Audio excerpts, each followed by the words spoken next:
2 years before the purchase of your house and 1 year after the purchase of your house, whatever stocks you are selling, whichever have long-term capital gain tax on it, can be availed under Section 54F to save that long-term capital gain tax of 12.5%.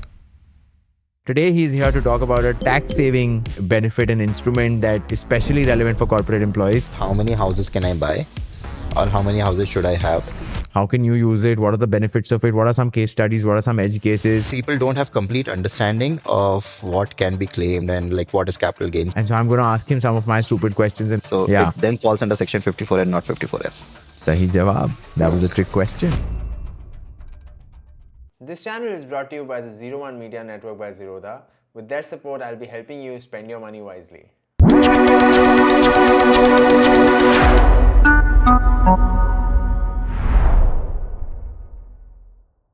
Hi Abhishek, welcome back.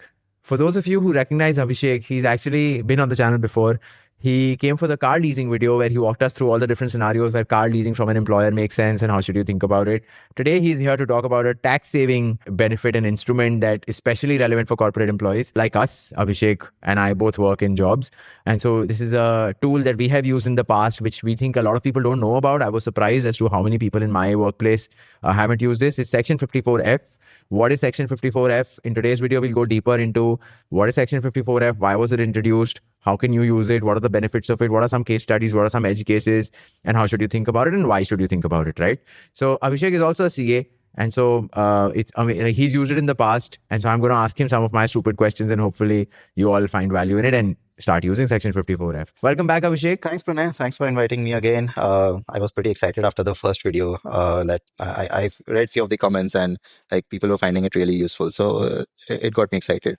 So yeah, that's why I'm back. Let's jump into it, right? I'm going to ask you this first question. What is Section 54F? Like, tell us what is it? And we can even pull up a definition from online if you prefer that. But like, what is Section 54F? Probably I'll just give context from very basic that what is long-term capital gain, right? Yeah, long-term capital gain is if you're selling any asset which has been held for a certain period of time. Now, how is that defined is if you're holding any Indian stocks, mutual funds, anything, if you're holding it for more than 1 year, that becomes long-term capital gain. If you're holding any house, any like immovable properties and stuff, it becomes long-term capital gain after 24 months. If you're holding US stocks or like outside of India stocks, it becomes long-term capital gain after 24 months instead of 12 months. And similarly, if you're holding unlisted shares of Indian market, that becomes after 24 months.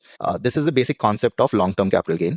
And then long-term capital gain and short-term capital gain are taxed at different rates. The Section 54 subclauses has primarily been created for asset diversification. So if you have a long-term capital gain from selling of one asset, you should not be paying long-term capital gain tax if you're investing that fund in another asset. So just to summarize, Section 54F of the Income Tax Act provides an exemption on long-term capital gains when selling a capital asset, which is anything but a residential house. This can include shares, stocks, bonds, or even gold for that matter. Cool. So now we understand what Section 54F is. It basically helps you with saving tax against long-term capital gains. The definition of long-term varies by the type of asset class that you have. Abhishek, why do you think this Section 54F was introduced by the government in the first place? If you can shed some light on that as well. Section 54F was introduced, I think, way back in 1982 or somewhere around that time, right? At that time, savings or investment as a concept did not exist. Saving existed, but for people at that time, probably saving was more in cash or like keeping money in specific places. So that diversification, that knowledge of we need to invest in certain few more asset classes, that did not exist. So people would end up putting their money in riskier assets. And as an individual, you can, as of today, if you think about where can I invest my funds in as an individual, there are only few places. Like you can invest it in banks as FDs, you can invest it in stock market, real estate, gold, or like PPF, provident funds, and all of that, right? Basic places where I can invest my funds in. And I have this knowledge today. Probably at that time, people did not have that knowledge. And to help them diversify, to help them understand these clauses were created. 54F was more around keep your money in real estate because that is one of like slightly less riskier asset. Secondly, real estate boosts the economy in the longer run. Right. So if you're keeping a gold bar at home, that is not fetching any returns for the economy. But instead, if you sell that gold, if you invest that in a real estate, that real estate has created jobs, and eventually, like you are now secure because you're now staying at your own house. That is where the section was created, along with now As of today, it has certain guardrails so that you don't end up hoarding a lot of real estate. So there is a cap which we'll discuss about it probably sometime later, in terms of how much money, how much funds can I invest, and how many assets can I have in under this section. Also, to, I think, avoid misuse, right? Because if you don't have a cap, then there are fringe elements who will come and start misusing it. So makes sense. Cool. So now we understand why the Section 54F was introduced. How does it differ from Section 54? If you can shed some light on that, and what is specifically Section 54F? So Section 54 specifically says that, okay, if you sell one residential property, you get your gains, you can invest it in another residential property. Section 54F says that anything beyond residential property that you sell and you get capital gains from that, you invest those proceeds to invest in residential property. So basically 54 is one residential property to another residential property. 54F is anything else beyond residential property to residential property. And so the interpretation of anything else other than a residential property includes stuff like stocks, mutual funds, land, Esops, US stocks, anything which is being and it has capital gains associated with it beyond a residential property. Commercial property also, I would assume, would fall under that, right?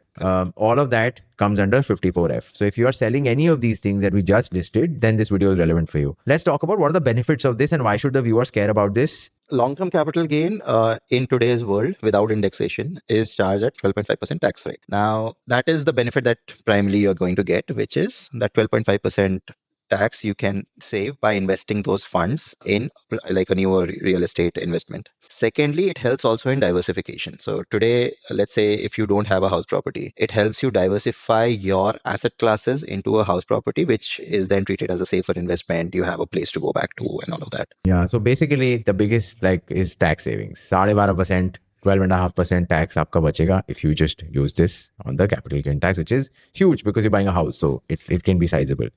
Cool. Now, there are a lot of things to keep in mind. I know there are a lot of different clauses, sub clauses within this, a lot of different conditions. So we'll go through them one by one.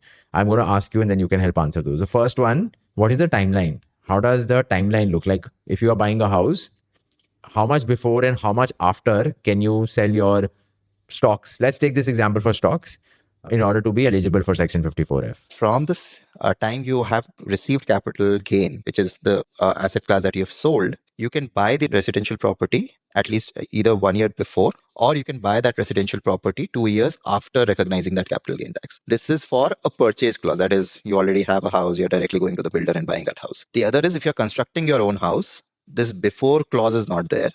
So the date you have recognized the asset or sold that asset and recognize the capital gain, from there, you have 3 years to construct your new house. Yeah. So I think let's take an example. Like, let's simplify this. We are sitting in March 2025. You have bought a house in March 2025, a residential house. Okay. And if you have sold any stock in the last 2 years, from March 2023 to March 2025, you can claim rebate under Section 54F and save on long-term capital gain tax on this sale. Also, in the next 1 year, up to March 2026, whatever stock you want to sell, so that the long-term capital gain tax, only long-term holdings, don't sell short-term holdings, you will get taxed on that at your tax bracket. So that's not the case here. Only long-term holdings, you will also get rebate on that in the next 1 year. So that's how this works. That's what the timeline is, that 2 years before the purchase of your house and 1 year after the purchase of your house, whatever stocks you are selling, whichever have long-term capital gain tax on it, can be availed under Section 54F to save that long-term capital gain tax of 12.5%. Is that understanding correct, Abhishek? Correct. Absolutely. Whew. Now, if we get into the construction, if you are selling your stock today, then in the next 3 years, you have a window to construct a house. And now, so that was the case. Now, in case of the construction of a house, assume your construction of the house is completed in March 2025.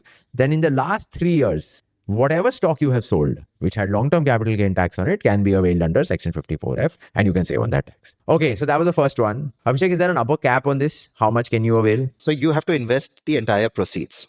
Like in Section 54 that we were talking about earlier, you only had to invest the capital gain that you were getting.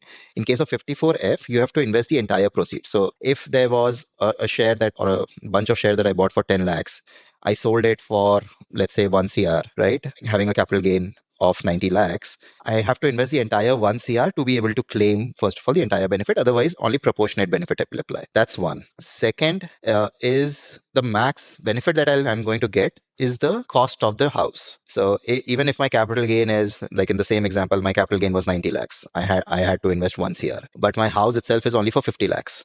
right? So I'm going to get only proportionate benefit. I'm not going to get the entire 90 lakhs capital gain benefit.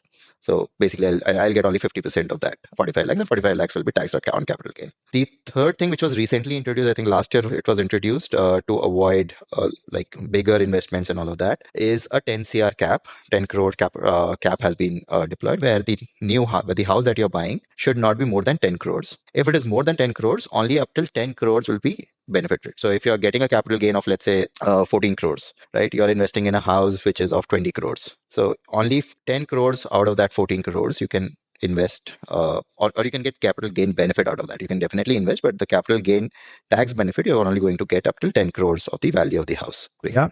Just to add to that, there's also split ownership, right? Like, say, for example, and this is something that was told to by my CA, that essentially if there's split ownership, if because a lot of husband wife buy a house, and if your ownership is split in 50-50, if you bought a house worth 5 crores and 50-50 split, if you haven't mentioned it in the sale deed, it is assumed that it's a 50-50 ownership split, then your respective caps are also split by 50. So if the house is worth 5 crores and it's split between husband and wife, husband gets an upper cap of 2.5 crores, wife gets an upper cap of 2.5 crores. And so that's how it works. So that's the other one that I wanted to add because I was told this by my CA. One thing to keep in mind is, if the year in which you have realized or you've sold your assets to buy the residential property, the funds that you have received, if you have not completely invested in the same year in to buy that house, you should put that fund in a bank account which is earmarked for capital gain. So you can talk to your bank, you can understand how does that work, but you just earmark that money that it'll only be used for capital gain, for you to be able to use it for the next 2 years in case of like purchase, or in like 3 years in case of construction.